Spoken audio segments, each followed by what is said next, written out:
we have to solve the example 5.1. A body of mass 0.2 kg performs linear SHM. काय सांगितलंय त्यांनी बघा बरं, एक बॉडी आहे आणि त्या बॉडीचं मास 0.2 किलोग्रॅम आहे. Body linear simple harmonic motion काय करते, कंप्लीट करते. It experiences a restoring force of 0.2 Newton. त्या बॉडीवर ज्यामध्ये निर्माण झालेला रिस्टोरिंग फोर्स हा 0.2 न्यूटन इतपत आहे. Wien it's a displacement from mean position is 4 centimetre. त्यावेळी जे बॉडीनं केलेलं डिस्प्लेसमेंट आहे ते 4 सेंटीमीटर आहे. डिटरमाइन, शोधा. का कोणत्या गोष्टी शोधायच्या आहेत? First, force constant. आपल्याला फोर्स कॉन्स्टंट शोधायचा आहे. Second, period of SHM. ती जी बॉडी आहे त्या बॉडीचा टाइम पिरियड फाइंड आउट करायचा आहे. आणि third, acceleration of a body when it's a displacement from mean position is 1 centimetre. बॉडीचं ॲक्सेलरेशन 1 सेंटीमीटर डिस्प्लेसमेंट असतानाच आपल्याला काय करायचं आहे, फाइंड आउट करायचं आहे. आपल्याला कोणत्या कोणत्या गोष्टी दिलेल्या आहेत त्या अगोदर गिव्हन डाटा काय करूया, आपण तयार करूयात. ओके, ठीक आहे. बघा आपल्याला कोणत्या कोणत्या गोष्टी दिलेल्या आहेत. तर बॉडीचं मास दिलेले आहे. ते मास किती आहे, तर 0.2 किलोग्रॅम आहे. Okay, bodies linear simple harmonic motion काय करते, कंप्लीट करते. त्या बॉडीमध्ये जो रिस्टोरिंग फोर्स तयार होतोय, तो जो रिस्टोरिंग फोर्स आहे तो किती आहे म्हणून सांगितले त्यांनी आपल्याला, 0.2 न्यूटन इतपत आहे. आणि त्यानंतर बॉडीनं जे मेन पोझिशनपासून डिस्प्लेसमेंट केलेलं आहे ते डिस्प्लेसमेंट आपल्याला 4 सेंटीमीटर दिलं आहे. हे आपल्याला काय करावं लागेल, मीटरमध्ये घ्यावं लागेल. सेंटीमीटरचं मीटरमध्ये करताना कन्व्हर्जन फॅक्टर किती आहे, 10⁻² मीटर. म्हणजे सेंटीमीटरमधून ती बॉडी कशामध्ये कन्वर्ट होणार आहे, ती व्हॅल्यू मीटरमध्ये कन्वर्ट होणार आहे. ओके, आता आपल्याला पहिली गोष्ट काय फाइंड आउट करायला सांगितली आहे त्यांनी, फोर्स कॉन्स्टंट. ओके, चला तर मग पहिली व्हॅल्यू फाइंड आउट करूयात, फोर्स कॉन्स्टंट. ओके, फोर्स कॉन्स्टंटचा आपल्याला फॉर्म्युला अगोदर माहीत असणं गरजेचं आहे. त्याच्यासाठी तुम्हाला फोर्सचं इक्वेशन माहीत असणं गरजेचं आहे. Force is equal to -k × x. Actually मॅग्निट्यूडमध्ये आपण मायनस कन्सिडर करत नाही, त्यामुळे ही व्हॅल्यू प्लस घेणार आहोत. ठीक आहे, मग आपल्याला F म्हणजे काय आहे, तर फोर्स आहे. K म्हणजे फोर्स कॉन्स्टंट आहे, प्रोपोर्शनॅलिटी कॉन्स्टंट पण म्हणतो आपण याला. आणि X म्हणजे काय आहे, तर डिस्प्लेसमेंट आहे. आणि आपल्याला काय फाइंड आउट करायचं आहे, फोर्स कॉन्स्टंट म्हणजे K फाइंड आउट करायचे. तर K आपण या ठिकाणी घेतला. हा जो X आहे तो याच्या डिव्हायडेशनला टाकूया, म्हणजे इक्वेशन कसं दिसेल, F / X. मग आपल्याला F किती दिलेला आहे, तर 0.2 डिवायडेड बाय X किती आहे, 4 × 10⁻². ही जर व्हॅल्यू तुम्ही इकडे शिफ्ट केली तर 2 × 10⁻1 होणार आहे, डिवायडेड बाय 4 × 10⁻². 2 × 2 2 2 4, 2 याला भाग घालून आणि 1/2 म्हणजे किती असतं, 0.5. हा 10⁻1 आणि हे जे डिवायडेशनला 10⁻² आहे ते न्यूमरेटरला ज्यावेळी शिफ्ट होणार आहे त्यावेळी मायनसचं काय होणार आहे, प्लस होणार आहे, म्हणजे 10⁻². म्हणजे आपली व्हॅल्यू कशी दिसेल बघा बरं थोडंसं, K इज इक्वल टू 0.5 × 10⁻². हा +2 आहे, हा -1 आहे. 2 मधून 1 जर घालवला तर आन्सर येणार आहे 1 आणि मोठ्या संख्येचं चिन्ह अधिक आहे. आता हे डेसिमल घर ज्यावेळी तुम्ही इकडे जाणार आहे त्यावेळी -1 होईल आणि हा +1 कॅन्सल होईल, म्हणजे उत्तर किती येणार आहे, 5. ओके, आणि फोर्स कॉन्स्टंट कशामध्ये मोजतात, तर न्यूटन पर मीटर. आता हे युनिट कसं आलं, तर इथं बघा K बरोबर कोण आहे, F / X. F म्हणजे फोर्स आणि फोर्स कशामध्ये मोजतात, न्यूटनमध्ये. आणि X डिस्प्लेसमेंट आहे म्हणजे लेंथ आहे, रिलेटेड टू लांबी आहे. ओके, आणि लेंथ कशामध्ये मोजतो आपण, मीटरमध्ये. म्हणजे याचं युनिट काय झालं, न्यूटन पर मीटर. सिमिलरली आपण नेक्स्ट व्हॅल्यू फाइंड आउट करूयात. आपल्याला सेकंड व्हॅल्यू फाइंड आउट करायची आहे, period of SHM. Second value आपण फाइंड आउट करणार आहोत, period of SHM. Time period कशाने डिनोट केला जातो, T ने. टाइम पिरियडचा फॉर्म्युला काय आहे, तर T इज इक्वल टू 2π/ω. आपल्याकडे ओमेगा नाही आहे, पण आपल्याला ओमेगाचं इक्वेशन माहिती आहे. आपण टॉपिक स्टार्ट झाल्या ओमेगा शिकलो होतो. Omega is equal to √K / M. ही व्हॅल्यू आपण या इक्वेशनमध्ये प्लेस करूया. T is equal to 2π/√K / M. आता काय करूया, थोडंसं या व्हॅल्यूला न्यूमरेटरला शिफ्ट करूया, म्हणजे इक्वेशन कसं दिसेल बघा बरं, 2π अंडर द रूट ऑफ डिनॉमिनेटरची व्हॅल्यू न्यूमरेटरला जाईल, न्यूमरेटरची व्हॅल्यू डिनॉमिनेटरला येईल, एम डिवायडेड बाय के. आता काय करूया आपण याच्यातल्या सगळ्या व्हॅल्यूज पुट करूयात. काय काय दिलेलं आहे आपल्याला 2 पाय आपण आहे असंच ठेवतोय कारण आन्सर आपल्याला पायच्या भाषेमध्ये काढलं तरी चालेल. Under the root of M mass किती होतं रे, मास 0.2 किलोग्रॅम आहे. ओके, म्हणजे तुम्ही 2 × 10⁻⁻1 असं लिहिलं तरी चालेल. Divided by K force constant recently आपण वरती फाइंड आउट केला होता, व्हॅल्यू किती आहे 5 आहे. 5ने जेवढे आपण 2ला डिव्हाइड करू त्यावेळी मिळणारी व्हॅल्यू किती असेल तर 2 pi under the root of 0.8 आणि हा 10⁻² किती याला राहिलेला शिल्लक -1. हा डेसिमल पॉईंट जेव्हा आपण इकडे शिफ्ट करू ते परत एकदा 10⁻⁻1 येणार आहे आणि हा 10⁻⁻1 म्हणजे व्हॅल्यू होणार आहे 10⁻². म्हणजे 2 pi under the root of 8 × 10⁻² किती याला -2. 8चं स्क्वेअर रूट काढायचं आहे. 8चं स्क्वेअर रूट किती आहे तर ते 2 येतं. ओके, म्हणजे आपल्याला काय झालं, हा 2 पाय × 2 झाला आणि हा 10⁻² हा स्क्वेअर रूट कॅन्सल झाला, उरणार आहे किती 10⁻⁻1. आता ह्या 2ने याला मल्टिप्लाय केलं तर किती येणार आहे 4 पाय × 10⁻⁻1. हा जो डेसिमल पॉईंटचा जो फरक आहे तो तुम्ही जर इकडे शिफ्ट केला तर तो किती होणार आहे 0.4. फक्त हा -1 आपण इथं देतोय, इकडे सरकवतोय ते घर × पाय सेकंद. ओके, आपल्याला आन्सर मिळालं का बघा, टाइम पिरियड टी मिळाला. Next we have to find the acceleration of a body. Now we know that the formula for the acceleration is, तिसरी व्हॅल्यू आपण फाइंड आउट करणार आहोत ॲक्सिलरेशन. ॲक्सिलरेशनचा फॉर्म्युला काय आहे आपण पहिल्या लेक्चरमध्ये बघितलेला आहे. Acceleration is equal to -ω² x. Omega square म्हणजे कोण असतं, omega square is equal to K divided by M. ही व्हॅल्यू या ठिकाणी पुट आउट करूया, म्हणजे acceleration is equal to -k divided by M × x. K किती आला आहे आपला 5 डिवायडेड बाय एम किती आहे 0.2 × मल्टिप्लायड बाय किती येणार आहे x. डिस्प्लेसमेंट किती दिलं होतं 4 सेंटीमीटर, मीटरमध्ये केलं 4 × 10⁻². ओके, आता हे काय करूया, हे व्हॅल्यूज काय करून घेऊयात आपण फाइंड आउट करून घेऊयात. -5 डिवायडेड बाय 0.2 × 4 × 10⁻². 5 divided by 2 × 10⁻1. फक्त आपण डेसिमल पॉईंट या ठिकाणी शिफ्ट केला आहे × 4 × 10⁻². बे के बे, बे दोन्ही 4 आणि हा 5 दोन्ही किती झाला 10 झाला. हा 10 इथं काही नाही म्हणजे पॉवर 1 आहे, हा -1 आहे, वरती गेल्यावर काय होणार आहे +1 × हा राहिलेला शिल्लक 10⁻². हा +1 हा +1 किती झाला 10⁻² × 10⁻². प्लस आणि मायनस कॅन्सल झाला, शिल्लक राहिला 1. आणि ॲक्सेलरेशनचं युनिट काय आहे मीटर/सेकंड². इथं प्रत्येक ठिकाणी मायनस टाकायला विसरायचं नाही आहे, म्हणजे -1 डिवायडेड बाय मीटर/सेकंड². परंतु हा जर सेकंड² तुम्ही वरती शिफ्ट केला तर 1 मीटर -1 मीटर/सेकंड⁻², कारण ही व्हॅल्यू डिनॉमिनेटरला +2 आहे, ज्यावेळी न्यूमरेटरला शिफ्ट होणार आहे त्यावेळी प्लसचं मायनस होईल. ठीक आहे, बघा आपल्याला तिन्ही उत्तर मिळालेली आहेत. आपल्याला सेकंड एक्झाम्पल दिलेलं आहे. A particle performs linear SHM. एक पार्टिकल आहे तो लिनियर सिम्पल हार्मोनिक मोशन काय करतोय कंप्लीट करतोय ऑफ पिरियड 4 सेकंद. त्यावेळी त्याचा टाइम पिरियड दिलेला आहे आपल्याला 4 सेकंद. And amplitude 4 centimetre. त्याचा ॲम्प्लिट्यूड दिले, एची व्हॅल्यू दिल्या 4 centimetre. Find the time taken by its to travel a distance 1 centimetre from the positive extreme position. तर त्या पार्टिकलला 1 सेंटीमीटर एवढं डिस्टन्स राहिलेलं असताना पॉझिटिव्ह एक्स्ट्रीम पोझिशनपासून त्याला किती वेळ लागेल ते अंतर कव्हर करण्यासाठी, ते अंतर आपल्याला काय करायचं आहे फाइंड आउट करायचं आहे. चला तर मग उत्तर समजून घेऊयात. ठीक आहे, आपल्याला दिलेल्या एक्झाम्पलमधील आपण अगोदर काय करूयात गिव्हन डाटा फाइंड आउट करून घेऊयात. काय दिले बघा बरं, a particle performs linear SHM of A time period 4 seconds.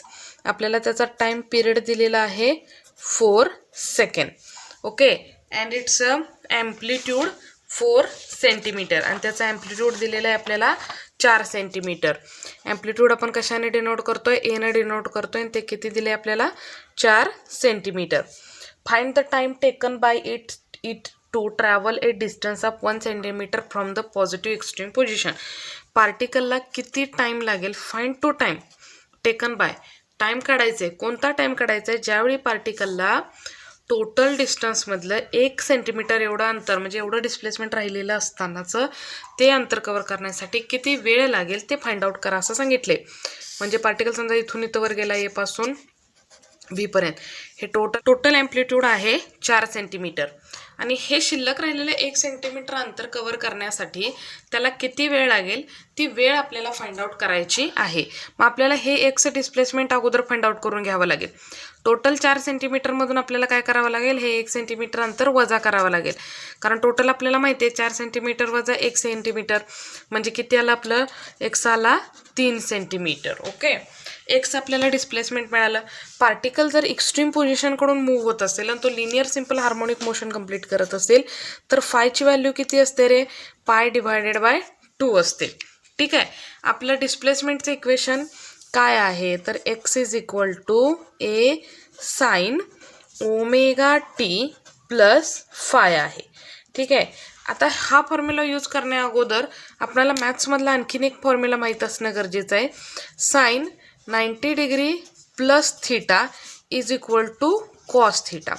आता मी हा का दिला तर ह्याच्या मागे एक रिझन आहे. फायची व्हॅल्यू किती आहे, पाय डिवायडेड बाय 2. आपण ही या ठिकाणी जर पुट केली तर आपलं इक्वेशन कसं दिसेल, A into sine omega T plus pi divided by 2. Pi 180 आहे, 180 भागिले 2 म्हणजे किती असतो 90 डिग्री, म्हणजे हा 90 डिग्री झाला. ठीक आहे, आणि हा झाला थीटा म्हणजे इक्वेशन कसं दिसेल बघा बरं, ए इंटू साइन 90 डिग्री पाय डिवायडेड बाय 2 म्हणजेच 90 डिग्री आहे प्लस थीटा, थीटाच्या जागेवर कोण आहे ओमेगा टी आहे, बरोबर की नाही. म्हणजे कोण आला ए आहे असं तसाच कॉन्स्टंट लिहितोय आपण, इंटू कॉस ऑफ थीटा, थीटाच्या जागेवर कोण आहे ओमेगा टी. म्हणजे आपल्याला डिस्प्लेसमेंट एक्सचं इक्वेशन मिळालं का बघा, X is equal to A cos omega T. आता हे पुट करत असताना आपल्याला ओमेगाची व्हॅल्यू माहिती आहे. We know that what is mean by the omega, तर omega is equal to 2 pi upon T. He value काय करूया आपण या इक्वेशनमध्ये या ठिकाणी प्लेस करूया आणि ज्या ज्या व्हॅल्यू आपल्याला माहिती आहेत ते पुट करूयात.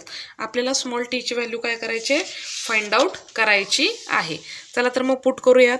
एक्स किती आहे 3 आहे, ए किती ॲम्प्लिट्यूड 4 आहे, कॉस ऑफ ओमेगा किती आहे, omega is equal to 2 pi upon t आणि स्मॉल टी आपल्याला फाइंड आउट करायचे. 3 डिवायडेड बाय 4, हा जो 4 आहे तो इकडं शिफ्ट केला, तो डिनॉमिनेटरला गेला, is equal to cos of 2 into pi, capital T किती होता टाईम पिरियड 4 इंटू टी. इथंपर्यंत आलो. बे के बे, बे दुनी 4 इंटू किती आला बघा 3 divided by 4 is equal to cos of pi divided by 2 into t. पुढची व्हॅल्यू आपल्याला मिळाली पाय डिवायडेड बाय 2 इंटू टी. इथंपर्यंत आलो. आता हे आल्यानंतर आपल्याला काय करावं लागेल तर हा जो कॉस आहे तो इकडे शिफ्ट करावा लागेल. हा ज्यावेळी इकडे शिफ्ट होणार आहे त्यावेळी तो इन्व्हर्स होणार आहे. म्हणजे व्हॅल्यू कशी दिसेल, cos inverse 3 divided by 4 is equal to pi divided by 2 into t. आता अगोदर आपल्याला काय करावं लागेल, 3 डिवायडेड बाय 4 फाइंड आउट करावं लागेल. आणि 3 डिवायडेड बाय 4 किती असेल तर 0.75 is equal to pi divided by 2 into T. 0.2 cos इन्व्हर्समध्ये आपल्याला फाइंड आउट करायचं आहे तर आपल्याला नॅचरल कोसाईनची गरज आहे. इथं बघा थोडंसं 41 डिग्रीच्या घरामध्ये आपण नॅचरल कोसाईन्समध्ये जातोय आणि नॅचरल कोसाईन्समध्ये जातोय आणि आपण 0.75 व्हॅल्यू उडकतोय कारण आपल्याला इन्व्हर्स शोधायचं आहे. तर इथं दिसते का बघा किती डिग्रीचं घर आहे, 41 डिग्रीच्या घरामध्ये 7501 0.7501 आहे आणि वर किती व्हॅल्यू आहे ती तशीच वर आपण जेव्हा फाइंड आउट करू तर 24 मिनिट आहे आणि त्याच्या खाली किती दिलं आहे 0.4 डिग्री. म्हणजे आपली व्हॅल्यू किती होणार आहे तर 41.4 degree is equal to pi divided by 2 into T. आपल्याला टी व्हॅल्यू फाइंड आउट करायची आहे. तर पायची व्हॅल्यू 180 अगोदर पुट करून घेऊयात. म्हणजे ही व्हॅल्यू कशी दिसेल, 41.4 degree is equal to 180 divided by 2 into t. म्हणजे कसं दिसेल हे भाग, 2×2 = 18 म्हणजे की त्याला 90 इंटू टी. हा 90 जो इथं आहे तो याच्या इकडे पाठवला तर हा डिव्हायडेशनला जाणार आहे. म्हणजे t is equal to 41.4 degree divided by 90 degree. 19 जेव्हा तुम्ही याला भाग घालवणार आहे त्यावेळी मिळणारं उत्तर आहे आपल्याला 0.46 सेकंड्स. आपणास हे आन्सर कसं आलं असेल हे समजून घ्यायचं असेल तर आपल्याला लॉग शिकावा लागेल, लॉग समजून घ्यावा लागेल. ह्या दोन्ही व्हॅल्यू छेदाला आहेत. ओके, तर लॉगचा नियम काय सांगतो, log m divided by m. याचा फॉर्म्युला काय आहे, log m divided by n is equal to log m minus log n. आता यमच्या ठिकाणी आपली कोणती व्हॅल्यू आहे, 41.4 आहे आणि यांच्या ठिकाणी किती आहे, 90 डिग्री. तर लॉगच्या नियमानुसार आपण काय करूया, याला फाइंड आउट करूया. Log 41.4 divided by 90 is equal to log of 41.4 minus log of 90. आता आपल्याला काय करावं लागेल, डिग्रीमध्ये आहेत ह्या सगळ्या व्हॅल्यू, यांचं उत्तर काय करावं लागेल, फाइंड आउट करावं लागेल. आपण काय करूयात, अगोदर ह्यांचे लॉग फाइंड करून घेऊयात. आपण काय करूयात, 41.4चा लॉग अगोदर फाइंड आउट करून घेऊयात. लॉगॅरिथममध्ये जायचं आहे आणि 41चा लॉग 4मध्ये चेक करायचा आहे. तर 41चा 4मध्ये लॉग आहे 6170. ओके, 6170 आहे. पॉईंटच्या अगोदर किती डिजिट आहेत, तर 2 डिजिट आहेत. मग 2तून 1 गेला 1 पॉईंट आलेला. आपला लॉग किती होता, 6170. ओके, 6170 मायनस लॉग नंतर 90 डिग्रीचा लॉग बघायचं आहे आपल्याला. किती डिजिट आहेत, तर 2 आहे. 2तून 1 गेला 1, हा झाला 90चा. आता किती, 90चा 0मध्ये लॉग चेक करायचं आहे आपल्याला. तर आपण 90चा 0मध्ये लॉग चेक करूयात. 90चा 0मध्ये लॉग आहे 9542. ठीक आहे, तो या ठिकाणी आपण लिहून घेऊयात 9542. यांची वजाबाकी करूयात. तर इथं झाला 6, हा झाला 10. 10मधून 2 गेले 8 आला, 6मधून 4 गेले. आता ह्याची वजाबाकी केल्यानंतर मिळणारं जे आपल्याला उत्तर आहे ते 1.6628 आहे. आता आलेलं जे आन्सर आहे ना, याचा अँटीलॉग आपल्याला काय करायचं आहे, फाइंड आउट करायचं आहे. म्हणजे आपल्याला आन्सर काय मिळालं याचं, तर 1.6628. हे जे आलेलं उत्तर आहे याचा काय करावं लागेल, आपल्याला अँटीलॉग फाइंड आउट करावा लागेल. ठीक आहे, तर 66चा 2 आणि 8मध्ये काय करायचं आहे, आपल्याला अँटीलॉग पाहायचं आहे. ठीक आहे, अँटीलॉग लॉगॅरिथमच्या नेक्स्ट पेजवर अँटीलॉग आहे, त्या पेजवर जायचं आहे, या पेजवर, आणि 66चा 2मध्ये अँटीलॉग बघायचा. 66चा 2मध्ये किती आहे, 4592. आणि 8मध्ये इथं बघा 8 आहे. 8मधला डिफरन्स चेक करायचा आहे. 8मधला डिफरन्स किती आहे, 9. तो ह्याच्यामध्ये ॲड करावा लागेल. व्हॅल्यू किती होती, 4592, आणि त्याच्यामध्ये 8 हा डिफरन्स ज्यावेळी ॲड करतो त्यावेळी मिळालेलं उत्तर आहे 4600. ओके, तर हा 4600 आणि हे जे आपलं कॅरेक्टर आहे बार 1 ते आपण इथं दिलं. म्हणजे आपलं उत्तर आहे 0.46. आपल्याला टाइम पिरियड मिळालेला आहे 0.46 seconds. Now third example, a particle performing linear SHM with period 6 seconds is at the positive extreme position at a time t is equal to 0. The particle is found to be at a distance of 3 cm from this position at a time t is equal to 7 seconds before reaching the mean position. Find the amplitude of SHM. काय दिलंय बघा बरं या एक्झाम्पलमध्ये, particle linear simple harmonic motion complete करतोय, त्याचा time period दिलाय 6 सेकंद. In this example, the particle performing linear SHM, their time period is 6 seconds. Particle linear simple harmonic motion complete करतो आणि त्याचा टाइम पिरियड दिलाय 6 seconds. Is at positive extreme position at that's time is equal to 0.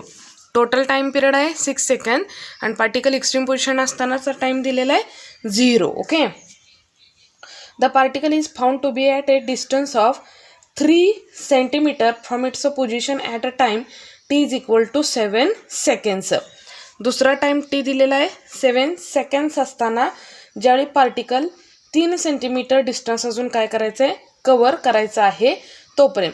म्हणजे exact आपल्याला काय सांगितलं आहे बघा, की पार्टिकल समजा ए पासून बी हे एवढं डिस्टन्स टोटल ट्रॅव्हल झालेलं असेल, हा मेन पोझिशन किंवा ओरिजिन पॉईंट ओ असेल, हे झालं आपलं ॲम्प्लिट्यूड, हे टोटल ए झालं, तर 3 सेंटीमीटर एवढं अंतर त्यानं कव्हर केलेलं. राहिलेलं हे जे डिस्टन्स आहे ते थोड्यासाठी आपण एक्स जर मांडलं तर हे एवढं अंतर मला माहिती आहे ए एवढं आहे, ॲम्प्लिट्यूड आहे एवढं.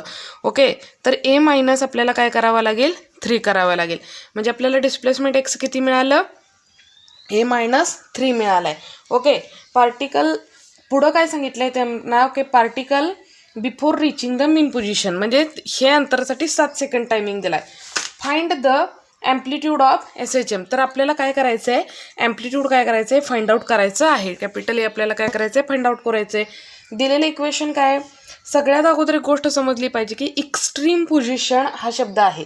Particle starts at a time किती दिला आहे त्यांनी, 0 दिला आहे, from positive extreme position, positive extreme position. आणि जर एक्स्ट्रीम पोझिशन जर असेल तर फाय किती असतो, तर फायची व्हॅल्यू असते पाय डिवायडेड बाय 2. ओके, पाय डिवायडेड बाय 2 हे तुमच्या लक्षात राहणं अतिशय महत्त्वाचं आहे. डिस्प्लेसमेंटचं इक्वेशन काय आहे, x is equal to A sine omega T plus phi. आता याच्यामध्ये आपल्याला फायची व्हॅल्यू माहिती आहे, ती किती आहे, तर पाय बाय 2 आहे. बघा फाय बरोबर किती येणार आहे, पाय डिवायडेड बाय 2.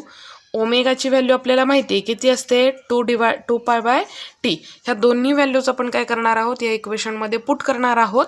आणि एक्सची व्हॅल्यूसुद्धा पुट करणार आहोत. एक्सची व्हॅल्यू किती आहे, ए मायनस 3 इज इक्वल टू हा ए इंटू साइन ओमेगाची व्हॅल्यू 2 पाय डिवायडेड बाय टी इंटू हा स्मॉल टी प्लस फायची व्हॅल्यू किती आहे, पाय डिवायडेड बाय 2. आपण सगळ्या व्हॅल्यूज पुट करून घेतल्या. आता आपल्याला ज्या व्हॅल्यूज माहिती आहेत, म्हणजे कॅपिटल टी माहीत आहे, स्मॉल टीची व्हॅल्यू माहिती आहे, ह्या व्हॅल्यूज आपण या इक्वेशनमध्ये काय करूया, पुट करूयात. नाव ए मायनस 3 हा जो ए आहे तो इकडं शिफ्ट करूया, त्यावेळी हा डिनॉमिनेटरला जाईल, is equal to sign 2 pi upon capital T किती होता, कॅपिटल टीची व्हॅल्यू आहे 6 इंटू स्मॉल टीची व्हॅल्यू किती होती 7 प्लस पाय डिवायडेड बाय 2. बे के बे त्रिक 6. ठीक आहे, म्हणजे इथं किती उरलं, पाय डिवायडेड बाय 3. ए मायनस 3 आपण आहे असंच ठेवतो थोड्या वेळासाठी. नाव इज इक्वल टू साइन हा 7 राहणार शिल्लक, 7 पाय divided by 3 plus pi divided by 2. Okay, इथंपर्यंत आपल्याला इक्वेशन मिळालं. आणि या साईडला कोण शिल्लक राहिला, ए मायनस 3 डिवायडेड बाय ए. या व्हॅल्यूमध्ये ही जी टर्म आहे 7 पाय डिवायडेड बाय 3 ही आपण काय लिहिणार आहोत, राईट ॲज ए पाय डिवायडेड बाय 3 बिकॉज ऑफ 7 पाय by 3 means periodic function of A repeated value of पाय बाय 3. त्यामुळे आपण काय करणार आहोत, 7 पाय बाय 3ला पाय बाय 3च काय करणार आहोत, पुट करणार आहोत. आणि दुसरं महत्त्वाचं काय, अगोदर काय करूयात, पाय बाय 3 पुट करून घेऊयात. म्हणजे आपलं इक्वेशन कसं दिसेल, a minus 3 divided by a is equal to sine of pi divided by 3 plus pi divided by 2. Okay, सगळ्यात महत्त्वाचं मॅथ्समधला हा फॉर्म्युला आपण वापरणार आहोत, sine 90 plus theta is equal to cos theta. आता इथं पाय आहे, पाय म्हणजे 180 डिग्री, 180 भागिले 2 म्हणजे किती झाला, 90 डिग्री, म्हणजेच हा 90 झाला. म्हणजे ही व्हॅल्यू कशी दिसेल बघा, साइन 90 म्हणजे कोण आहे, पाय डिवायडेड बाय 2, कारण 180 भागिले 2 म्हणजेच 90 डिग्री अधिक थीटाच्या जागेवर कोण आहे आपली, pi by 3 is equal to cos of थीटाच्या जागेवर कोण आहे आपलं, पाय डिवायडेड बाय 3, तर पाय डिवायडेड बाय 3. हा फॉर्म्युला काय करणार आहोत, या ठिकाणी आपण लागू केला तर आपलं इक्वेशन कसं दिसेल बघा बरं, a minus 3 divided by a is equal to cos of pi divided by 3. आता काय करूयात, ही व्हॅल्यू फाइंड आउट करूयात. कॉस ऑफ पाय म्हणजेच किती, 180 डिग्री डिवायडेड बाय 3. म्हणजे हे किती झालं कॉस 60 डिग्री आणि कॉस 60 डिग्रीची व्हॅल्यू किती येते cos 60 degree is equal to half a minus 3 divided by a is equal to 1 divided by 2. आलेली व्हॅल्यू काय होती बघा बरं a minus 3 divided by a is equal to किती आला होता हाफ. आपल्याला a फाइंड आउट करायचा आहे तर हा इकडे शिफ्ट करूया आणि हा 2 इकडे शिफ्ट करूया म्हणजे किती होईल 2 into a minus 3 is equal to a. a न 1 ला मल्टिप्लाय केलं a शिल्लक राहिला आणि 2 ने या ब्रॅकेटला मल्टिप्लाय केलं 2a minus 3. ब्रॅकेटच्या बाहेरच्या टर्म ब्रॅकेटच्या आतमध्ये मल्टिप्लाय करूया 2a minus 2 3 जा 6 इज इक्वल टू a. हा a इकडे घेऊयात ही व्हॅल्यू इकडे शिफ्ट करूयात हे मायनस आहे तिकडे गेल्यावर प्लस होईल म्हणजे 2a आणि हा प्लस आहे इकडे आल्यावर minus a is equal to -6 आहे तिकडे गेल्यावर +6 होईल 2a मधून a गेला शिल्लक राहिला 1a is equal to 6 centimetre. आपल्याला त्याचं काय मिळालं ॲम्प्लिट्यूड मिळालेलं आहे. ठीक आहे ॲम्प्लिट्यूडची व्हॅल्यू फाइंड आउट झाली. Next example number 5.4. The speed of a particle performing linear SHM are 8 cm/s. एक पार्टिकल आहे त्याचं जे तो linear simple harmonic motion complete करतोय आणि त्याचं जे स्पीड आहे ते 8 cm/s आपल्याला दिलेलं आहे म्हणजे एका सेकंदाला तो 8 सेंटीमीटर एवढ्या स्पीडनं ट्रॅव्हल होतोय अँड 6 cm/s. सेकंड टाइमचं स्पीड दिलं आहे 6 cm/s. ज्यावेळी तो 8 cm/s होता त्यावेळी त्यानं केलेलं डिस्प्लेसमेंट आहे 6 सेंटीमीटर आणि 6 cm/s स्पीड आहे त्यावेळी केलेलं डिस्प्लेसमेंट आहे 8 centimetre. Find it's a period and amplitude. तर आपल्याला काय करायचं आहे पार्टिकलचा टाइम पिरियड आणि त्याचं ॲम्प्लिट्यूड आपल्याला काय करायचं आहे फाइंड आउट करायचं आहे. चला तर मग आपण एक्झाम्पल काय करूयात सॉल्व आउट करून पाहूयात. आपण काय करूयात एक्झाम्पल नंबर 5.4चं गिव्हन डाटा काय करूयात तयार करूयात. पार्टिकलचं फर्स्ट स्पीड दिलेलं आहे v1 is equal to 8 cm/s आणि सेकंड टाइमचं स्पीड दिलेलं आहे 6 cm/s. ज्यावेळी पार्टिकलचं स्पीड v1 8 cm/s आहे त्यावेळेचं त्याचं डिस्प्लेसमेंट आहे 6 सेंटीमीटर आणि 6 cm/s स्पीड असतानाचं डिस्प्लेसमेंट आहे 8 सेंटीमीटर. आपल्याला काय काय फाइंड आउट करायचं आहे टाइम पिरियड फाइंड करायचं आहे आणि ॲम्प्लिट्यूड पण काय करायचं आहे फाइंड आउट करायचं आहे. चला तर मग काय करूयात आपण फाइंड आउट करून बघूयात. त्याच्यासाठी आपल्याला बेसिक वेलॉसिटीचं इक्वेशन माहीत असणं गरजेचं आहे. v is equal to omega under the root of a² minus x². मग वेलॉसिटी पहिल्या पार्टिकलसाठी v1 डिवायडेड बाय सेकंड पार्टिकलसाठी v2 is equal to omega upon omega into under the root of a² minus x². इथं x1 येणार आहे divided by a² minus x². Okay omega omega काय होऊन जाईल कॅन्सल होऊन जाईल. आता आपण काय करूयात व्हॅल्यूज पुट आउट करून पाहूयात. ठीक आहे चला तर मग पुट करूयात. v1 किती आहे 8 v2 किती आहे 6 is equal to under the root of a² minus x1 किती आहे तर 6 आहे 6² divided by under the root of a² minus 8².